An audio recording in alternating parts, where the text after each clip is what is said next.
Hello everyone, I am Nikita Gupta और हमने start किया था यूनिट सेकंड का चैप्टर डिस्टिलेशन, जिसके अंदर अभी तक हमने डिस्टिलेशन का introduction, then objective, then basic principle, then principle of separation, then typical operating parameters, then applications को स्टडी किया। फिर हमने मेथड्स ऑफ डिस्टिलेशन स्टार्ट किया था, जिसके अंदर हमने फर्स्टली सिंपल डिस्टिलेशन को स्टडी किया, then flash distillation, then fractional distillation, then distillation under reduced pressure और in the last हमने steam distillation को अभी तक स्टडी किया है। अब हम हमारे last and final distillation method molecular distillation की स्टडी करने जा रहे हैं। क्या है मॉलिक्यूलर डिस्टिलेशन? जैसे कि नाम से पता चल रहा है कि मॉलिक्यूलर डिस्टिलेशन के अंदर मॉलिक्यूलर लेवल पे जाकर के डिस्टिलेशन प्रोसेस होगा। तो क्या होता है molecular distillation? Let's start. Molecular distillation is a type of short path vacuum distillation characterized by an extremely low pressure vacuum that is around 0.01 torr। तो molecular distillation क्या है? molecular distillation short path vacuum distillation का एक type होता है जिसे लो vacuum pressure से characterise किया जाता है, और यहाँ पे जो वैक्यूम प्रेशर है वो एक्सट्रीमली लो होता है, अराउंड 0.01 टोर के आसपास। It is a process of separation, purification and concentration of natural products, complex and thermally sensitive molecules. ये जो मॉलिक्यूलर डिस्टिलेशन होता है ये नेचुरल प्रोडक्ट्स, कॉम्प्लेक्स और थर्मली सेंसिटिव मॉलिक्यूल्स के सेपरेशन, प्यूरिफिकेशन एंड कंसंट्रेशन का रिजल्ट होता है। मींस कि इसके अंदर क्या किया जाता है, जो नेचुरल प्रोडक्ट्स होते हैं, जो कॉम्प्लेक्स मॉलिक्यूल्स होते हैं, जो थर्मली सेंसिटिव मॉलिक्यूल्स होते हैं, उनको सेपरेट किया जाता है, ऑल्सो उन्हें प्यूरिफाई किया जाता है एंड ऑल्सो उन्हें कंसंट्रेट भी किया जाता है। This process is characterized by a short-term exposure of distillate liquid to high temperature in high vacuum in the distillation column and a small distance between the evaporator and condenser around 2 centimeter। तो ये जो process है इसे किससे characterise किया जाता है? इसको कैरेक्टराइज किया जाता है कि जो डिस्टिलेट लिक्विड होता है उसे शॉर्ट टर्म पे एक्सपोज किया जाता है हाई टेम्परेचर पे, हाई वैक्यूम पे, डिस्टिलेशन कॉलम के अंदर। मीन्स कि जो डिस्टिलेशन कॉलम होता है जिसमें डिस्टिल्ड लिक्विड रखा होता है जिससे कि हमें डिस्टिलेशन करना होता है, जिसका उसको बहुत ही छोटे टाइम के लिए, बहुत ही शॉर्ट टर्म के लिए एक्सपोज किया जाता है बहुत ही हाई टेम्परेचर के साथ और हाईली वैक्यूम के साथ, and a small distance between the evaporator and condenser. और फिर ये जो इवोपरेट होती है, जो वेपराइजेशन होता है, जो इसमें वेपर्स बनती हैं, तो इसमें जो वेपोरेटर होता है और इस इवोपरेटर और कंडेंसर के बीच में बहुत ही स्मॉल डिस्टेंस होती हैं, अराउंड 2 सेंटीमीटर की डिस्टेंस होती हैं। तो या इसको क्या बोलते हैं? Molecular distillation. तो हमने मॉलिक्यूलर डिस्टिलेशन में क्या देखा कि मॉलिक्यूलर डिस्टिलेशन जो है एक शॉर्ट पाथ वैक्यूम डिस्टिलेशन का एक टाइप है, क्योंकि इसके अंदर कंडेंसर और इवोपरेटर के बीच में बहुत ही शॉर्ट पाथ होता है। इसके अंदर वैक्यूम अप्लाई किया जाता है और एक वैक्यूम भी बहुत ही हाई वैक्यूम होता है, इसलिए इसे एक्सट्रीमली लो वैक्यूम प्रेशर से कैरेक्टराइज किया जाता है। अराउंड कितना वैक्यूम प्रेशर होता है इसके अंदर? अराउंड 0.01 टोर तक इसके अंदर वैक्यूम प्रेशर होता है। ये जो प्रोसेस होती है इसके थ्रू जो नेचुरल प्रोडक्ट्स होते हैं, जो कॉम्प्लेक्स मॉलिक्यूल्स होते हैं और जो थर्मली सेंसिटिव मॉलिक्यूल्स होते हैं, उनका सेपरेशन, प्यूरिफिकेशन एंड कंसंट्रेशन सब किया जाता है। तो इसके अंदर क्योंकि बहुत ही कम टाइम पीरियड के लिए टेम्परेचर के कांटेक्ट में आता है, टेम्परेचर के एक्सपोजर में आते हैं मॉलिक्यूल्स, इसलिए इससे हम थर्मली सेंसिटिव जो मॉलिक्यूल्स हैं उनको भी सेपरेट कर सकते हैं। और यह जो प्रोसेस होती है इसके अंदर जो डिस्टिल्ड लिक्विड होता है वो बहुत ही शॉर्ट टाइम के लिए हाई टेम्परेचर और हाई वैक्यूम के कांटेक्ट में आता है डिस्टिलेशन कॉलम के अंदर, और इसके अंदर जो इवोपरेटर है और जो कंडेंसर है उसके बीच में बहुत ही कम स्पेस होता है, बहुत ही कम डिस्टेंस होती है, जो कि अराउंड 2 सेंटीमीटर तक होती है। तो ये जो मॉलिक्यूलर डिस्टिलेशन होती है इसको इवोपरेशन या इवोपरेटिव डिस्टिलेशन भी बोलते हैं, क्योंकि इसके अंदर इवोपरेशन ही मेन जो है प्रोसेस होती है, क्योंकि कंडेंसर तो बहुत पास में लगा है तो बहुत जल्दी इसमें कंडेंस होकर हमें लिक्विड मिल जाता है, तो इसलिए इसे इवोपरेटेड डिस्टिलेशन भी बोलते हैं। या क्योंकि इसके अंदर बहुत शॉर्ट पाथ होता है इसलिए इसे शॉर्ट पाथ डिस्टिलेशन भी बोला जाता है।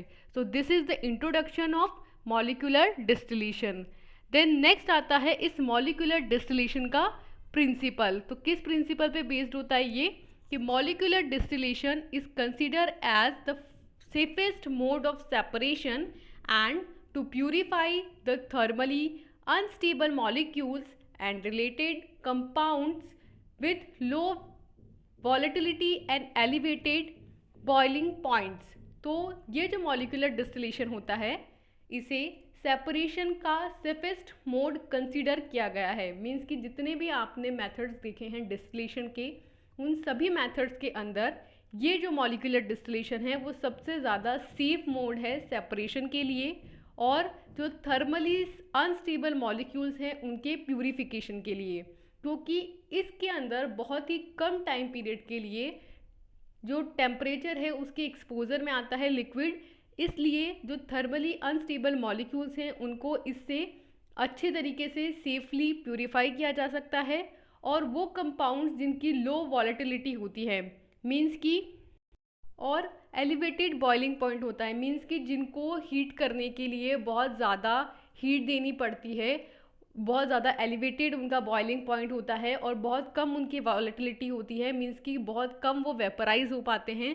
तो उन कंपाउंड्स के लिए भी यहाँ पे बहुत कम अमाउंट में आप टेम्परेचर देके बहुत जल्दी उनको बॉईल कर सकते हो, बहुत जल्दी उनको वॉलेटाइल कर सकते हो। तो इसका जो प्रिंसिपल है बेसिकली क्या है कि मॉलिक्यूलर डिस्टिलेशन जो है वो सेपरेशन का सबसे सेफ तरीका है। इससे जो अनस्टेबल मॉलिक्यूल है, जो थर्मली डिग्रेड होने वाले मॉलिक्यूल्स हैं और साथ में जो मॉलिक्यूल्स जिनकी वॉलेटिलिटी बहुत कम है, टेम्परेचर या बॉइलिंग पॉइंट जिनका बहुत ज़्यादा एलिवेटेड है, उनको भी इससे प्योरीफाई किया जा सकता है।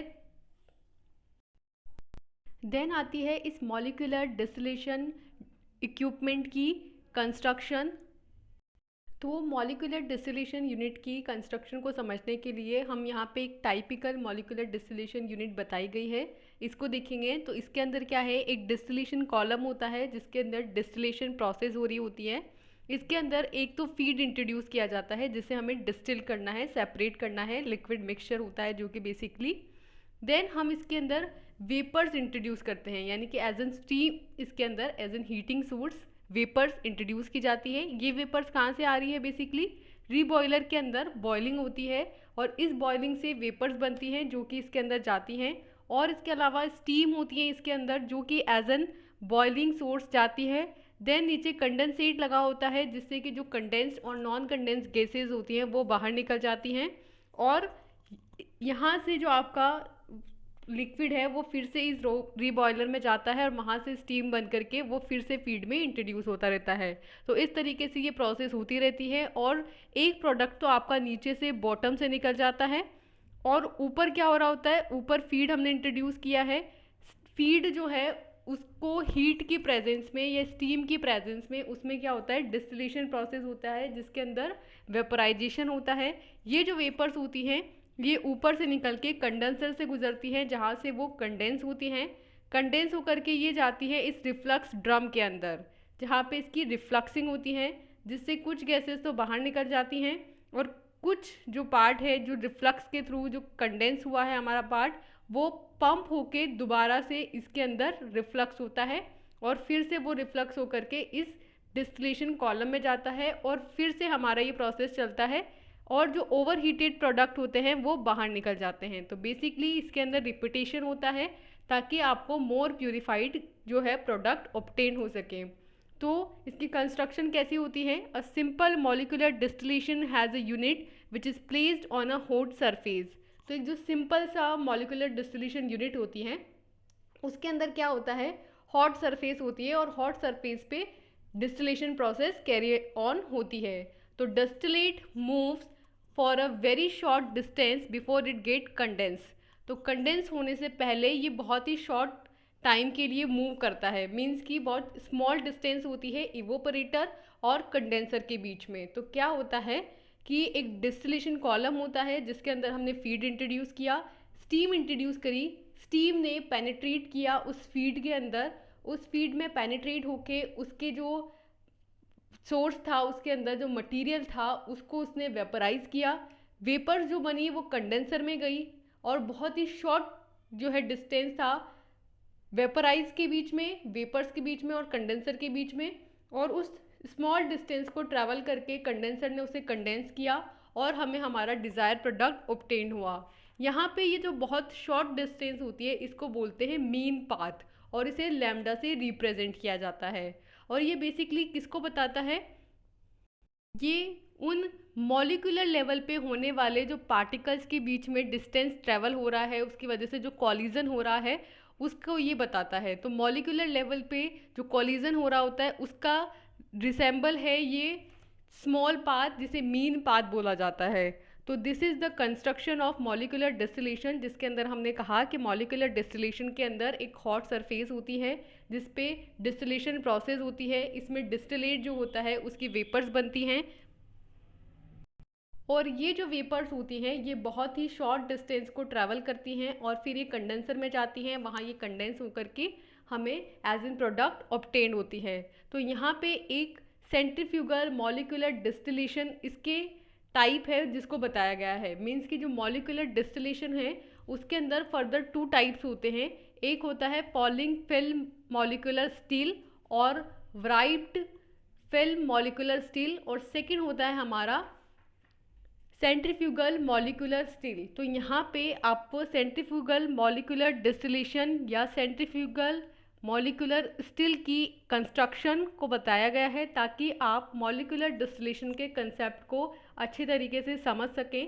तो यहाँ पे ये डायग्राम दिया गया है सेंट्रीफ्यूगल मॉलिक्यूलर डिस्टिलेशन यूनिट का, जिसके अंदर आप देख सकते हैं कि ये एक बकेट के शेप की वेसल है, एक बाल्टी जैसी स्ट्रक्चर होती है, ठीक है, जिसका जो डायामीटर है एक पर्टिकुलर, इसका ऊपर का डायामीटर अलग होगा और नीचे का डायामीटर अलग होगा। जैसा कि आपने बाल्टी देखी है ऊपर से चौड़ी होती है, नीचे से छोटी होती है, तो उस तरीके की ये होती है और इसके अंदर बहुत ही हाई स्पीड रोटेशन हो रहा होता है। इसमें आप देख सकते हैं कि यहाँ पे बिल्कुल पास में ही कंडेंसर लगे हैं, तो बीच में जैसे बकेट के बीच में यहाँ से आपने फीड को इंट्रोड्यूस किया वो बिल्कुल बीच में जाएगा फीड, और फीड जो है वो यहाँ पे आपने हीटर लगाए हुए हैं तो हीटर की वजह से वो हीट होगा फीड और उसकी वेपर्स बनेंगी, और उस वेपर्स के और कंडेंसर के बीच में बहुत ही स्मॉल डिस्टेंस है, यहाँ पे आप देख सकते हैं डायग्राम से। तो जैसे ही वेपर्स बनेंगी वो वैसे ही कंडेंसर से टकराएंगी और वैसे ही वो क्या होंगी, डिस्टिल हो जाएंगी, सेपरेट हो जाएंगी, और ऊपर हमने एक वैक्यूम पंप कनेक्शन लगाया है। तो इस वैक्यूम की वजह से क्या होगा, प्रेशर रिड्यूस होगा और इस वजह से बहुत ही कम बॉइलिंग पॉइंट पे, बहुत ही कम टेम्परेचर पे क्या होगा, आपका जो लिक्विड मिक्सचर है उसमें से जो भी कंपोनेंट है वो बहुत ही जल्दी वेपराइज हो जाएगा हीटर की हेल्प से, और वो जैसे ही कंडेंसर के कांटेक्ट में आएगा वैसे ही वो फटाफट से क्या हो जाएगा, कंडेंस होकर के सेपरेट हो जाएगा। और यहाँ पे आपका एक प्रोडक्ट के लिए एक आउटलेट है, तो वहाँ से प्रोडक्ट से आपको जो प्रोडक्ट का आउटलेट है वहाँ से प्रोडक्ट मिल जाएगा और रेसिडुअल के आउटलेट से रेसिडुअल मिल जाएगा। और इसके अंदर एक रोटेटर लगा होता है जिससे ये बार बार घूमता रहता है। तो क्या होता है, अगर आप इसको समझें तो आप इसे अज्यूम कीजिए कि कैसा हो रहा होता है कि एक साइड से नीचे से पहले आपका फीड जा रहा होता है, जैसे ही फीड गया वैसे ही वो हीटर के कांटेक्ट में आया। अब क्योंकि हमने वैक्यूम पंप लगा रखा है तो इसलिए बहुत ही कम टेम्परेचर पे वो बहुत ही जल्दी वेपराइज फॉर्म में कन्वर्ट हो जाएगा। जैसे ही उसकी वेपर बनी वैसे ही वो कंडेंसर के कांटेक्ट में आया तो वैसे ही वो क्या हुआ, कंडेंस हो गया। कंडेंस होते ही वैसे ही उसने रोटेट किया और रोटेट करते ही आपका प्रोडक्ट जो है वो प्रोडक्ट वाली ट्यूब से बाहर आ जाएगा और जो रेसिड्यूअल है वो दूसरे साइड से बाहर आ जाएगा। तो इस तरीके की प्रोसेस होती है सेंट्रीफ्यूगल मॉलिक्यूलर डिस्टिलेशन के अंदर। इसमें जो रोटेशन हो रहा है वो किसके बिहाफ पे हो रहा है, सेंट्रीफ्यूगल फोर्स के बिहाफ पे। तो उस सेंट्रीफ्यूगल फोर्स की वजह से क्या हो रहा है, आपका जो फीड है वो रोटेट कर रहा है और रोटेट करके स्ट्राइक कर रहा है हीटर पे, हीटर से कंडेंसर एंड कंडेंसर से आउटलेट। तो इस तरीके की इसकी कंस्ट्रक्शन हुई। This is a technique of purification applied under molecular distillation utilized worldwide for the food processing, pharmaceutical applications, petroleum industries and chemical industries. तो ये जो सेंट्रीफ्यूगल मॉलिकुलर डिस्टिलेशन है, ये टेक्निक जो है वो प्यूरिफिकेशन के लिए यूज़ की जाती है। और इसके अंदर जो प्यूरिफिकेशन है वो मॉलिकुलर डिस्टिलेशन के अंदर पूरे वर्ल्ड वाइड में इसका यूज़ किया जा रहा है। मीन्स कि पूरे वर्ल्ड वाइड के अंदर सेंट्रीफ्यूगल मॉलिकुलर डिस्टिलेशन का यूज़ किया जाता है। किस किस के लिए? फर्स्टली फूड प्रोसेसिंग के लिए, सेकंड फार्मास्यूटिकल एप्लीकेशंस के लिए, थर्ड पेट्रोलियम इंडस्ट्रीज़ के लिए और फोर्थ केमिकल इंडस्ट्रीज़ के लिए। तो ये हुए इस सेंट्रीफ्यूगल मॉलिकुलर डिस्टिलेशन के बारे में इंट्रोडक्शन और इसकी मैकेनिज़्म कि इसमें किस तरीके से वर्किंग होती होगी। देन नेक्स्ट आता है हमारे कॉमन वर्किंग इस मॉलिकुलर डिस्टिलेशन की। तो इसकी वर्किंग के अंदर है कि the molecular distillation process is carry out at a very low pressure so that the distance between the hot and condensing surface is less than the mean path of the molecules। तो क्या होता है कि जो molecular distillation process है ये बहुत ही low pressure पे कैरी आउट होती है। जैसा कि अभी हमने लास्ट जो स्ट्रक्चर देखा, जो डायग्राम देखा, उससे हमें ये पता चल रहा है कि जो ये इक्विपमेंट होता है इसके ऊपर हमने क्या लगाया हुआ है? वैक्यूम लगाया हुआ है। तो इस वैक्यूम पंप की वजह से बहुत ही कम प्रेशर पे ये प्रोसेस हो रही होती है और इसकी वजह से, इस वैक्यूम की वजह से जैसे ही हमारा फीड रोटेट करता है वैसे ही वो फर्स्टली तो हीटर के कांटेक्ट में आता है, देन हीटर से वो कंडेंसर के कांटेक्ट में आता है एंड देन कंडेंसर से वो प्रोडक्ट के आउटलेट से बाहर निकल जाता है। तो बहुत ही फास्ट इसकी में प्रोसेस होती है, मॉलिकुलर लेवल पे होती है और ये इतनी फास्ट होती है कि जो डिस्टेंस है हॉट हीटर के बीच में और कंडेंसर सरफेस के बीच में वो मॉलिक्यूल्स के मीन पाथ से भी कम होती है। और हमने मीन पाथ को डिफाइन किया था अभी थोड़ी देर पहले, तब हमने कहा था कि मीन पाथ का मतलब है कि मॉलिक्यूल्स जब रोटेट कर रहे होते हैं तो उनमें कॉलिजन हो रहा होता है, तो उनके बीच में कॉलिजन में एक सर्टेन डिस्टेंस वो ट्रैवल करते हैं, तो उस डिस्टेंस से भी कम डिस्टेंस जो है हीटर और कंडेंसर के बीच में रखी जाती है ताकि मॉलिक्यूल्स एक दूसरे से कोलाइड ना करके डायरेक्टली हीटर से कंडेंसर एंड देन प्रोडक्ट जो आउटलेट है उसमें पहुंच जाए। तो इस तरीके से इसकी कंस्ट्रक्शन की गई होती है कि ये अपना वर्किंग जो है बहुत ही फास्ट और इफ़ेक्टिव तरीके से कर सकें। देन आते हैं इस मॉलिकुलर डिस्टिलेशन के एडवांटेजेस। तो इसके एडवांटेजेस में फर्स्ट पॉइंट है टॉक्सिसिटी, सेकंड है थर्मल स्टेबिलिटी एंड थर्ड है कंटिन्यूस प्रोसेस। देन फोर्थ है स्टेबिलिटी, फिफ्थ है प्यूरिटी, सिक्स है कंसंट्रेशन एंड सेवन्थ है शॉर्ट रेसिडेंस टाइम। तो हम यहाँ पे इस मॉलिकुलर डिस्टिलेशन के 7 एडवांटेजेस को स्टडी करेंगे, जिसके अंदर फर्स्ट है टॉक्सिसिटी।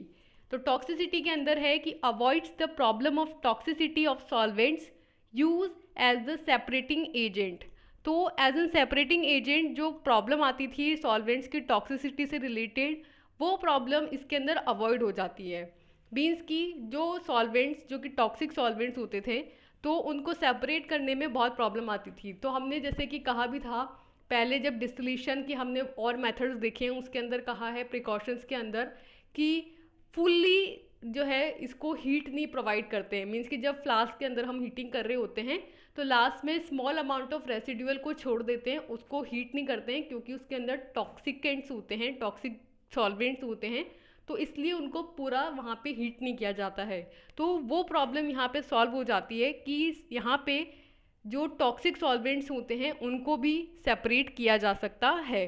देन सेकंड है थर्मल स्टेबिलिटी, उसके अंदर है minimises losses due to thermal decomposition.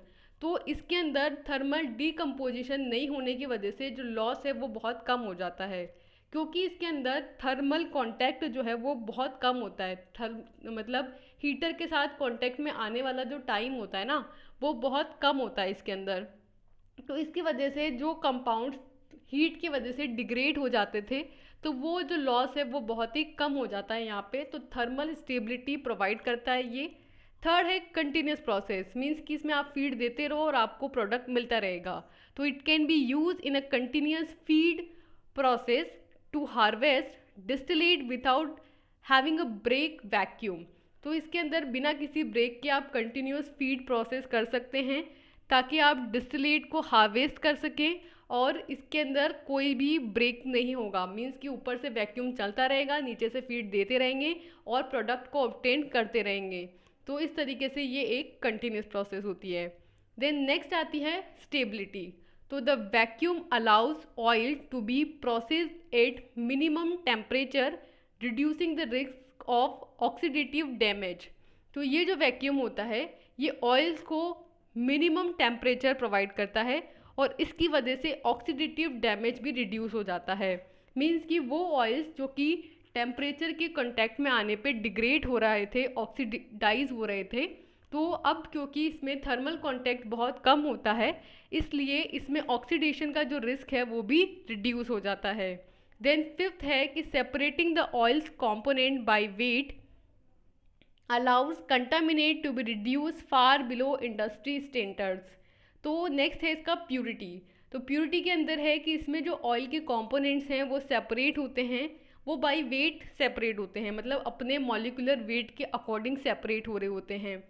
तो इसकी वजह से जो कंटामिनेशन है वो भी इंडस्ट्रियल स्टैंडर्ड्स के अकॉर्डिंग रिड्यूस हो जाता है, क्योंकि हर किसी का एक पर्टिकुलर मॉलिक्यूलर वेट होगा और वो उस मॉलिक्यूलर वेट के अकॉर्डिंग सेपरेट हो रहे हैं इसके अंदर, तो इंडस्ट्रियल स्टैंडर्ड्स भी यहाँ पे रिड्यूस हो जाते हैं और इसकी वजह से आपको फार प्योर कंपाउंड्स जो हैं वो ऑब्टेन्ड होते हैं, क्योंकि इसमें हर मॉलिक्यूल जिसका एक पर्टिकुलर मॉलिक्यूलर वेट होगा आपको वही एक साथ सभी जो है एक साथ ऑब्टेन होंगे, क्योंकि सभी अपने मॉलिक्यूलर वेट के अकॉर्डिंग सेपरेट हो रहे हैं। तो इसकी वजह से कोई भी कंटामिनेंट्स उसके अंदर मिक्स नहीं होगा। तो ये जो है वो प्योरिटी को भी अश्योर कर रहा है। देन नेक्स्ट आता है कंसंट्रेशन।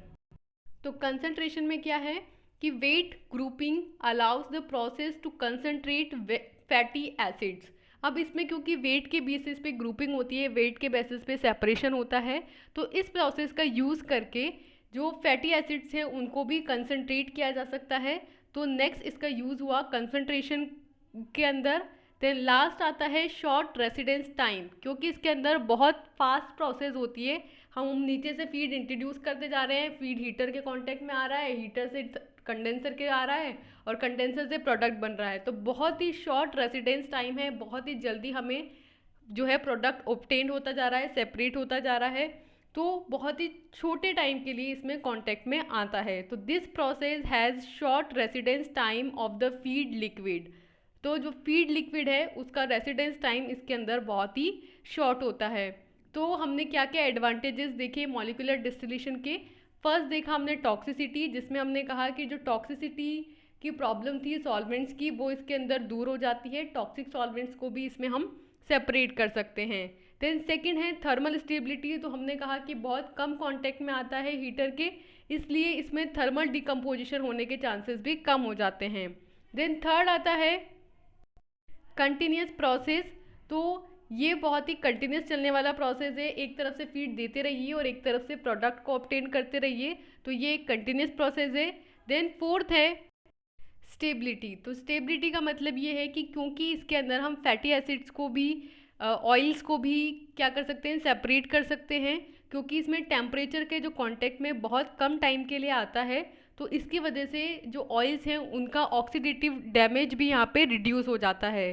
देन नेक्स्ट आता है प्यूरिटी। तो जो ऑयल्स हैं उनको उनके ऑयल कंपोनेंट्स में जो सेपरेट किया जाता है वो वेट के बेसिस पे किया जाता है, तो इसकी वजह से कंटामिनेंट्स के भी इसमें आने के चांसेस जो है वो रिड्यूस हो जाते हैं और इसकी वजह से इंडस्ट्रियल स्टैंडर्ड्स भी बढ़ जाते हैं। देन नेक्स्ट हमने देखा कंसंट्रेशन का। तो हमने कहा कि जो वेट के बिहाफ पे ग्रुपिंग होती है उसकी वजह से इसमें जो कंसंट्रेट किया जा सकता है फैटी एसिड्स को और उनको प्रोसेस्ड किया जा सकता है। देन लास्ट है शॉर्ट रेसिडेंस टाइम। तो हम कह रहे हैं कि इसमें जो कांटेक्ट टाइम है लिक्विड के हीटर के कांटेक्ट में आने का, देन कंडेंसर के कांटेक्ट में आने का, वो बहुत कम है, तो इसलिए बहुत ही जल्दी होने वाला प्रोसेस है। तो यहाँ पे हमने 7 एडवांटेजेस देखे हैं मॉलिक्यूलर डिस्टिलेशन के। देन नेक्स्ट आते हैं मॉलिक्यूलर डिस्टिलेशन के डिसएडवांटेजेस। तो डिसएडवांटेजेस के अंदर 2 पॉइंट्स है हमारे पास। फर्स्ट है कॉस्ट एंड सेकेंड है नेचुरल फॉर्म।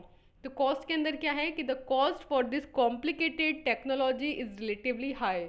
मीन्स कि एक तो ये जो टेक्नोलॉजी है बहुत ही कॉम्प्लिकेटेड है, इसको डिज़ाइनिंग भी बहुत कॉम्प्लिकेटेड है और इसको ऑपरेट करना भी कॉम्प्लिकेटेड है। देन इसमें क्योंकि ये बहुत कॉम्प्लिकेटेड है इसलिए इसका जो कॉस्ट होता है वो भी हाई होता है। देन सेकंड है नेचुरल फॉर्म। तो the starting natural triglyceride form is lost in the distillation process.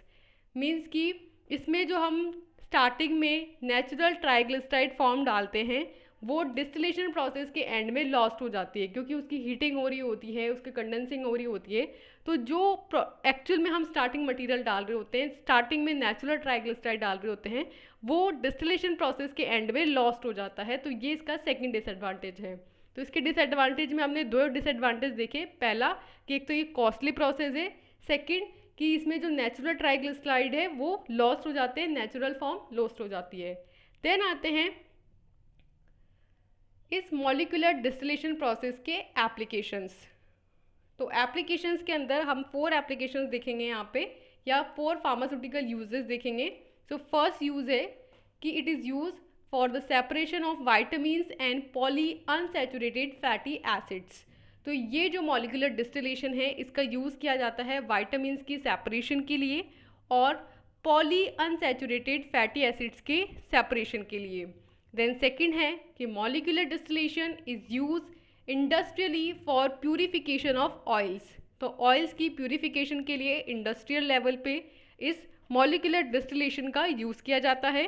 Then third है कि it is also use to enrich borage oil in gamma linolenic acid that is GLA and recover tocopherols from deodorized distillate of soybean oil.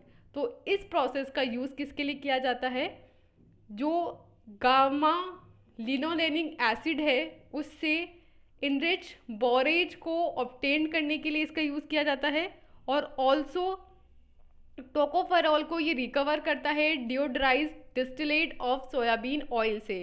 यानी soybean oil का जो डिओडोराइज्ड distillate होता है उससे tocopherol को recover करने के लिए भी इसका यूज़ किया जाता है। देन फोर्थ है कि it can B also use for the production of synthetic and natural vitamin E. Means कि जो नेचुरल वाइटामिन ई है, सिंथेटिक वाइटामिन ई है, उसके प्रोडक्शन के लिए भी इसका यूज़ किया जाता है। तो हमने इसकी क्या क्या फार्मास्यूटिकल एप्लीकेशंस देखी।